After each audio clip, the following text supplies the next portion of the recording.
second channel. I think all of us have a device like this somewhere in our garage or workshop, right?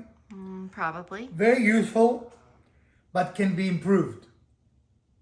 So in today's episode, we're going to try is the operant word here, right?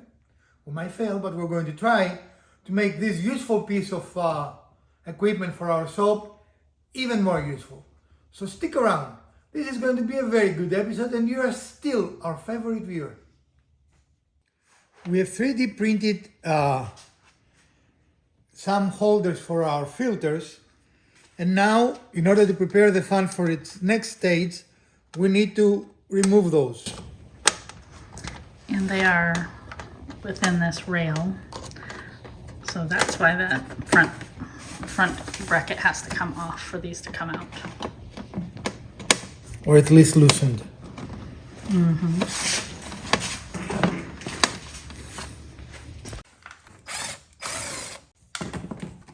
And that is optional, of course, if you do not have the same device as we do. If you do not hold your filter, you don't need to do this step. I guess for us the next step will be to clean this, right?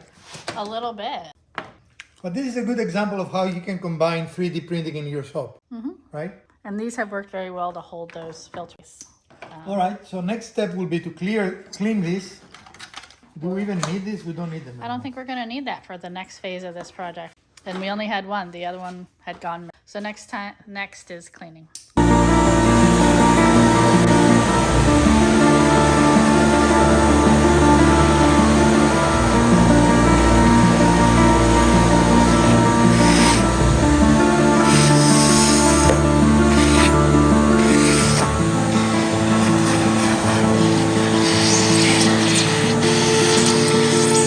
Unless you use your fan the way we do as a dust collector, you really shouldn't have that much dust in it, right? One would hope. But in our case, that's what the fan constantly does. That's his main job. So now with the fan clean, we're getting ready for the design. Again, we're doing this very scientifically using the outstanding math in our capabilities.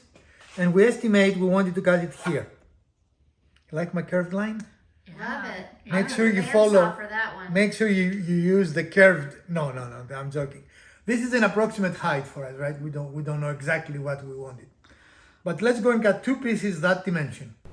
For projects like this, measurement is not needed. Not only it can be detrimental to the project, but also takes away your enjoyment.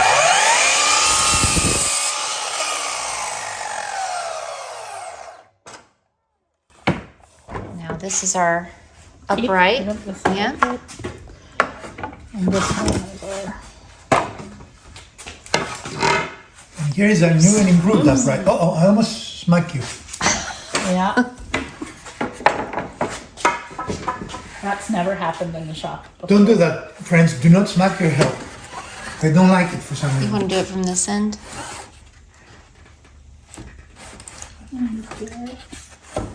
Okay. Again, we're using the first cut piece to make sure that the other piece will be identical.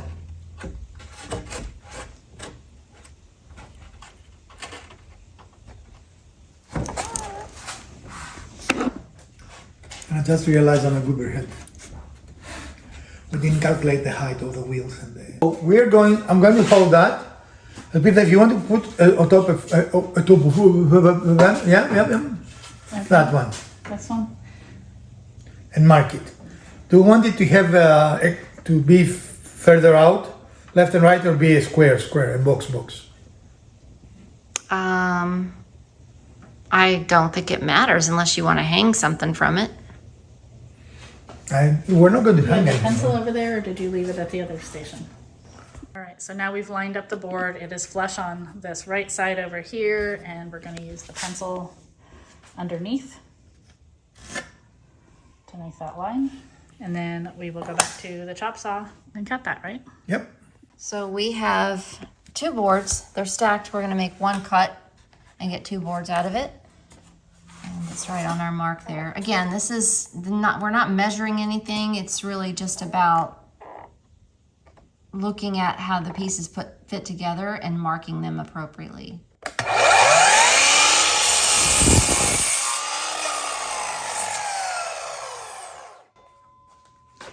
And you can use a handsaw for this. You don't have to have a miter saw. We've always gotten very good results using these fairly inexpensive Carbon Freight corner clamps, and we use them here to stabilize the pieces so we can attach them. We're going to attach them with screws because we want something stronger than brad nails, and because this is a butt joint, we do not have a very good surface for a very strong glue joint, even though we have demonstrated that glue works very well in butt joints as well as other type of joints. In any case, we are now moving to tell you how you're going to select the correct diameter drill bit based on your screw. The drill bit you select should be smaller than the coarse threading of the screw, but not smaller than the inside part of the screw, the shaft of the screw. If your hole drill is bigger than the coarse part of the screw will have no hold, and if it is much smaller than the shaft of the screw, then you're not going to gain the benefit of using the drill bit, because you still might split the wood even with a pilot hole. So this is just a little tip. We apologize that we have to voice over this part, but we found out that for some reason those few clips did not have any audio, so we added this audio. I'm voice-overing the last 2 or 3 clips, but they're fairly self-explanatory.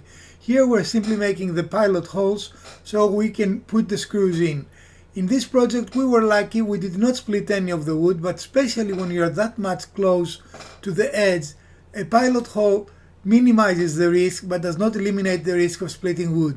Again, we did not split any wood here, and we're very, very happy with the outcome. So now we need to cut another piece that is the correct dimension to keep the box square. And we do that by flashing that side there, and then go on the other side and marking it from underneath, under flash. We do not know what that exact dimension is, but it makes no difference. Once again, we are using the state-of-the-art technology. We're eyeballing things to see where we want the bottom part, the bottom brace. So we're going to eyeball it as precisely as humanly possible, and then we're going to attach it. So we're going to put the top screws on the same side, what is top for us, so then we can make sure that the other side is totally square. And Elpida is using a square there to do a preliminary check. So if we did it right, the fan should slide up and down again. We have it kind of tight, and that's okay. We want it tight, right? But yeah, the fan fits. Fits. Excellent. Yeah. Nice. We don't even need screws. We just leave it there, right? Yeah. But you can see the general idea start. Now, this is of course not stable because we have not added the legs. We need the feet. The feet. So that is going to be our next step.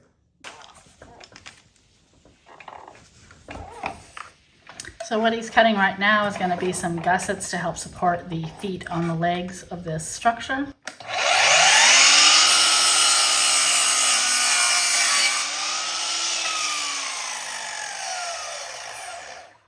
And gussets are just these 45. Right, and that's what we're going to do is we're going to turn it to horizontal, and that will give us the same dimension of both, as you see. You see, this is the same angle. Yep. I don't know if it is visible. It is visible. It moved, but trust me, it's the same angle. It's the same. So 2 triangle pieces, one cut on a 45 and one cut at a 90, and they will give us the same. Now this is not a very stable cut. If you want to make it more stable, you can do it this way, but I mean, I was going to do it. I'm fearless, man.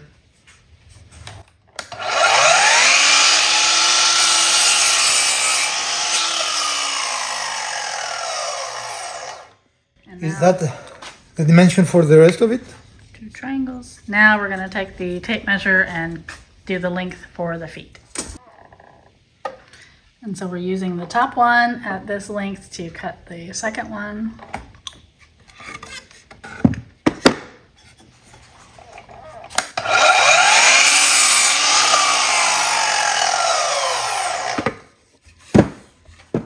So what we're about to do, we should have done first before we assemble, but at the time I hadn't decided how we wanted to attach the fan to the frame, right?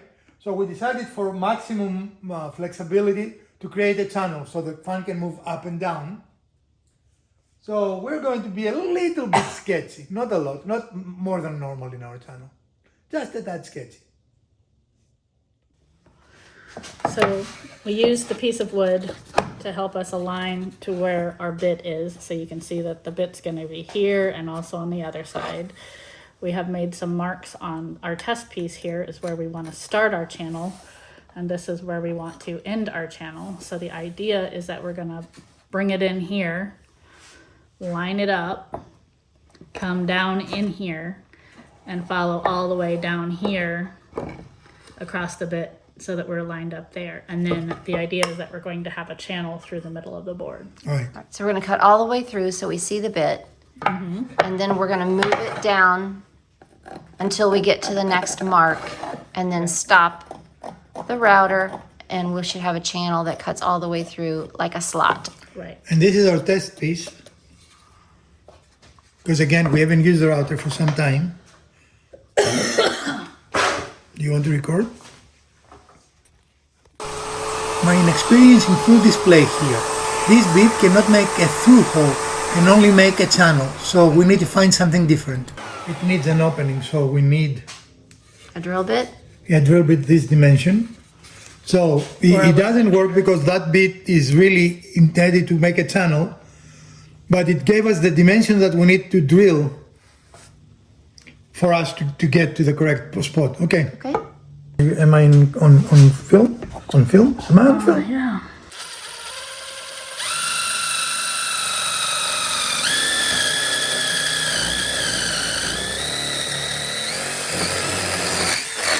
As you can see, our plans changed because it didn't work in the beginning, so we weren't exactly where well, I guess there. That's tight. So do we want to get the next size up so that we don't have to fight that? No, I feel like we should. no, because there's plenty of space here. It's just that.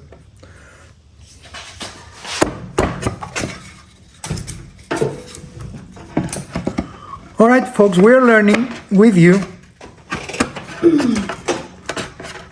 Has happened here. We changed our mind. We made a lot of mess, but we decided not to go the route with the channel.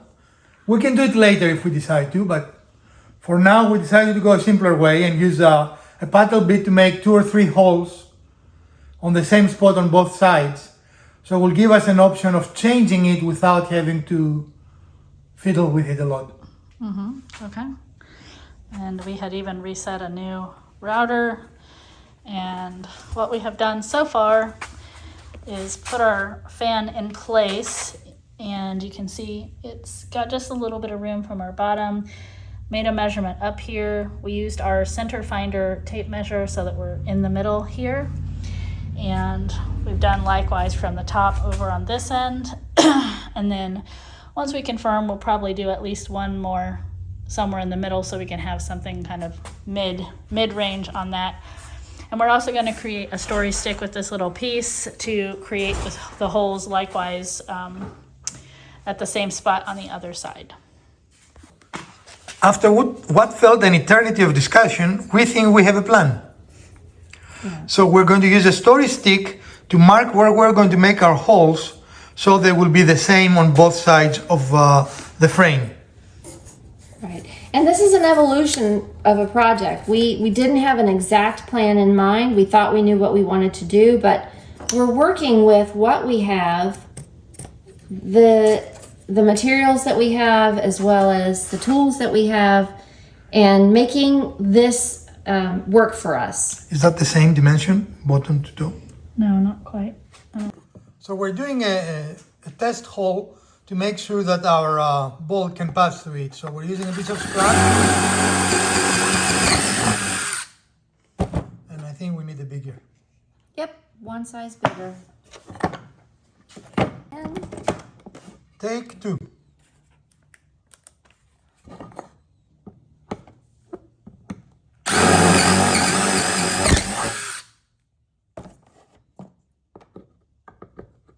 Yeah, that's it. perfect. That's the one. Now we're going to use our story stick to mark the holes on the other side.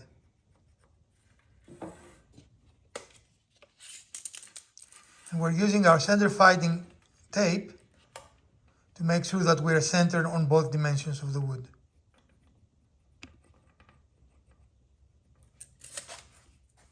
Same process for the other side. We simply created a divot with our punch, and we're going to finish all 3 holes.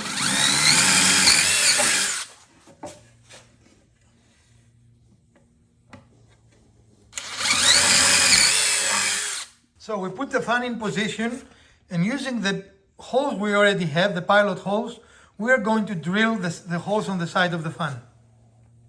And it's not plugged in. We've made sure it's an electrical thing. We not have it plugged in.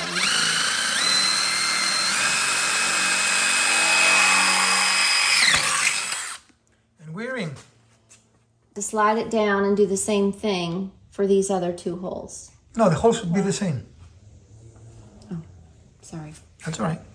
I mean, that was the whole idea of the measuring, right? Mm-hmm. You might even thread that way. No, it's going through. Okay. Yeah, but it's still gonna hold it. Okay.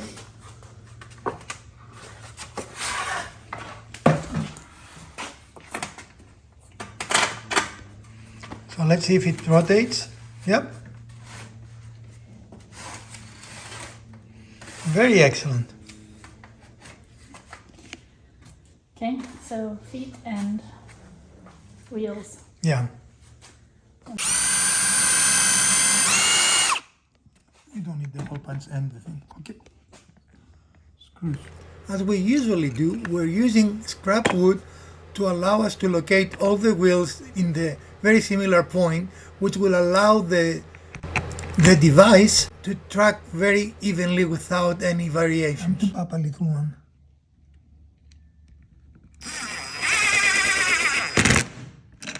Okay, let's do this one. Can you just hold that out? Thanks.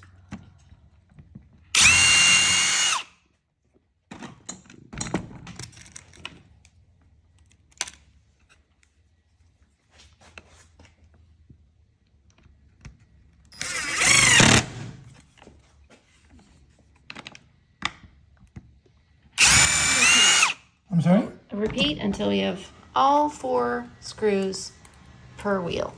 In all 4 wheels. So we have what will be ultimately the feet of the device, and we went a little overkill with our coasters, but we find them casters. But we found them in a good price at the freight of the harbor, so we bought them. So now it is attachment time. So using our Pro tape, which is a center finding kind of tape, we mark the center on both our board and our piece there. Mm-hmm. So we can match them up and be on the center of both. Excellent. I would use it to mark that. So you might, no, we do make the occasional mistake, right? Mm-hmm. So what do you see wrong here? We're on the last screw of the second leg when we realize that we put the wheels where they're not needed. But that's okay, we already adjusted the first one and we're going to turn it over.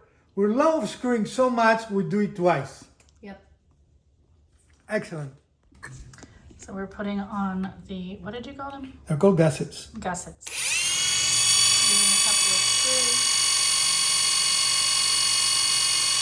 screws. And of course using pilot holes to prevent, if at all possible, the wood splitting. Well, this is a thin wood, so we'll try to... And right now we're going from the back. But we will come back and go from the side as well. Well, yes. The next step is to put the back on.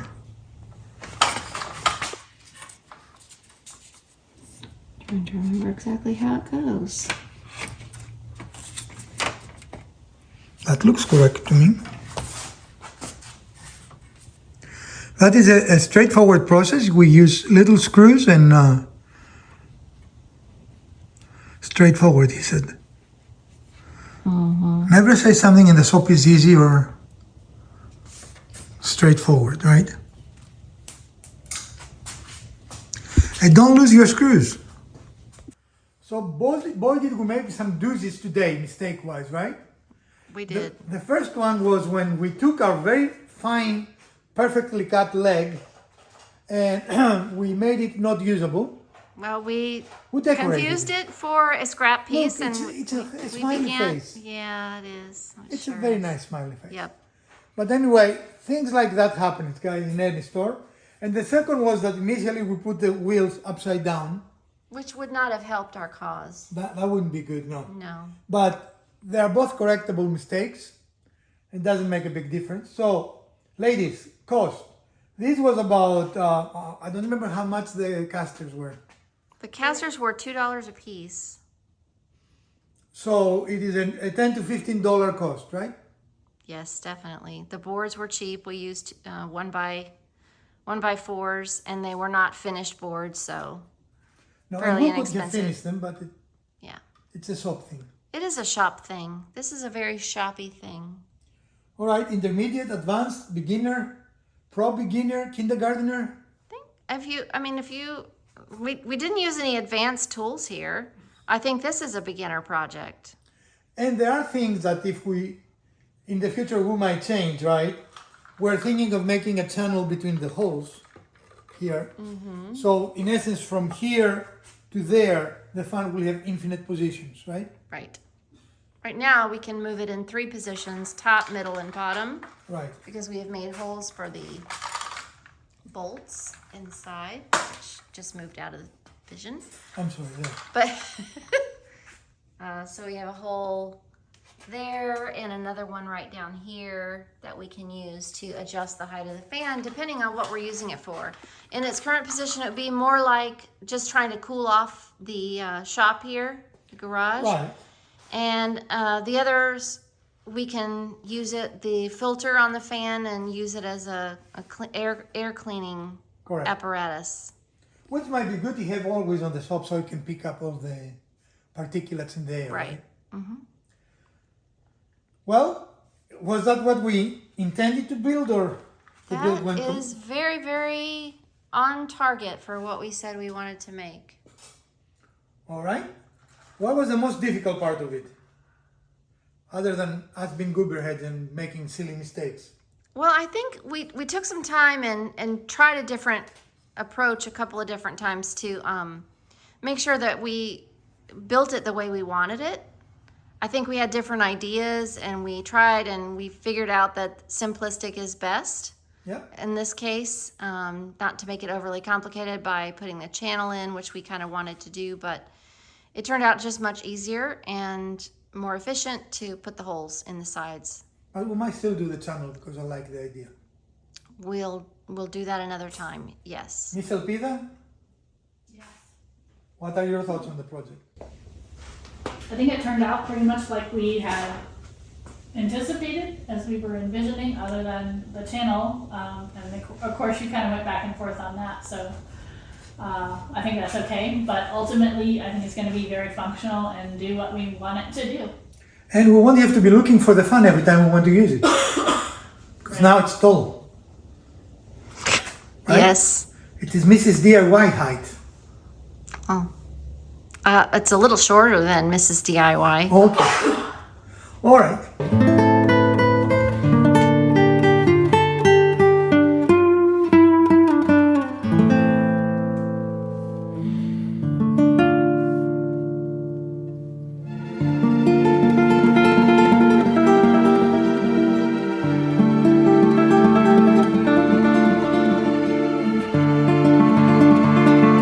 just saw the 3 positions of the fan that will allow you to meet the needs of your shop. This is not the easiest way to adjust. That's why the channel will be easy, right? You will just go up, tighten, go down, tighten. This requires the bolts to come out, but it still is not how long do you think it took us? It took you. I didn't do anything. Like 3 or 4 minutes to change to all. Still not ideal, especially in the shop when you're doing a project. Not the worst, not the longest thing we've taken to set up, but But that's how we did it, and you're welcome to improve it by making a channel. And I'm quite positive at some point I'm going to do that because I like the idea of the channel. Excellent. So folks, this is our project for today, and we hope you enjoyed it. It is a unique project, we think, that adds some value to your workshop. From Professor DIY, Mrs. DIY, and Elpida, let's build something fun together.